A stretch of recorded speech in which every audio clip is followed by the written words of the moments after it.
In chaos magic, hypersigils involve the creation of an entire narrative or story that serves as the foundation for casting a spell.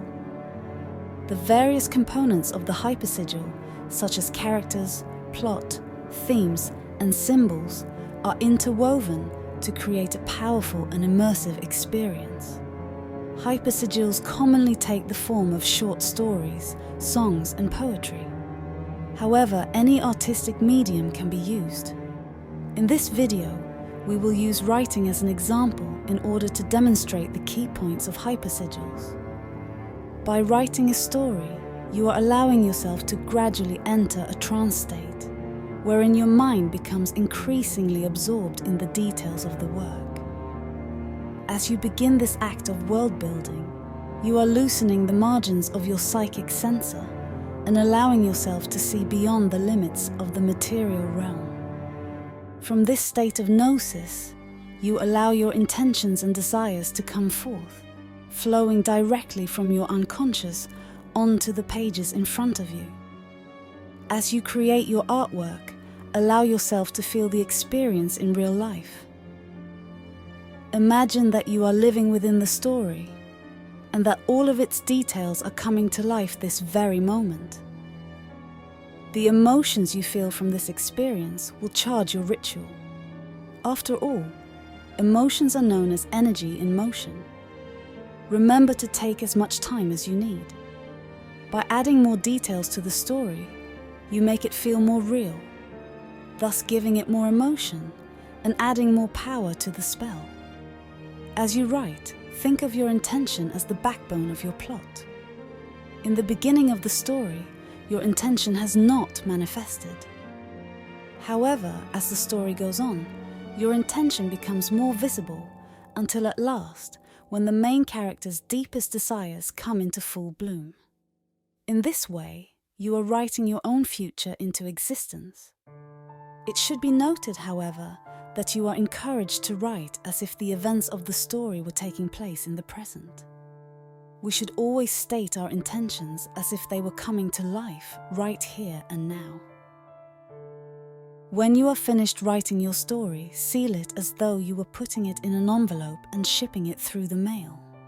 To do this, many magicians will speak a homemade mantra 3 times in a row, thus wrapping their spell in a kind of etheric envelope. Others find it useful to state a simple declaration of completion and to offer the work to the universe. When it comes to sealing your work, there is only one rule. Don't overthink it. After you have a finished spell, sitting and waiting in potential, you may take the process one step further by sharing your work with an audience. In this way, the hypersigil acts as a kind of magical engine, harnessing the collective energy and intention of those who engage with it to bring about real-life results. Sharing your work also doubles as a way of firing off your spell into the cosmos. This could include live performances, publishing, or sharing your work online. If you prefer to keep your work secret, however, consider other ways of sending it off into the unseen reality. Consider locking the pages within an enchanted magical box on one's altar, almost like a mailbox for the astral plane.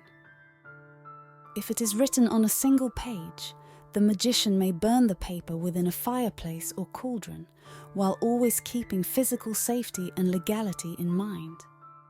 One could also bury their work in a sacred place, such as a designated area within one's garden.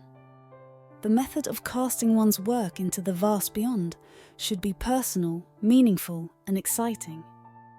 After this is all said and done, write about the experience in your magical diary and move on.